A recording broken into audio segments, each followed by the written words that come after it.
Let's vibe code a landing page the right way. So I came up with this prompt. Here I put in the core idea and I asked ChatGPT to come up with a PRD. Then I said what the landing page should include. For this project we're going to use Next.js, ShadCN and Tailwind. The PRD is ready. So now we need to create a design brief based on the PRD. We can start making the design ourselves. I like to use this platform called aura.build. Also, you can use Google AI Studio. And another one I really like is called V0 by Versal. Let's put in our design brief into all three of them. And now we just let them work. Now that all of them are done, let's take a look. In my opinion, V0 is the best one, so I'm going to go with this one. If you like the code, if it seems acceptable to you, you can just use it as it is. But if you want to turn this into a scalable project that's easier to maintain, let's go to the next step. So let's create a new repository. Since we're using Next.js, we put in this comment.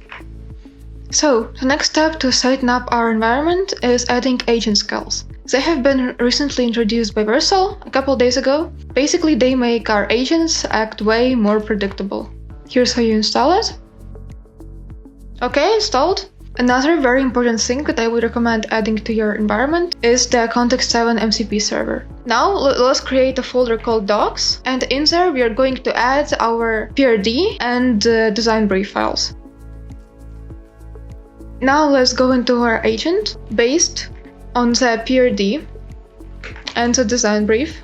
Create a set of comprehensive docs and copilot rules to implement this project. Now we go to agent and we say implement.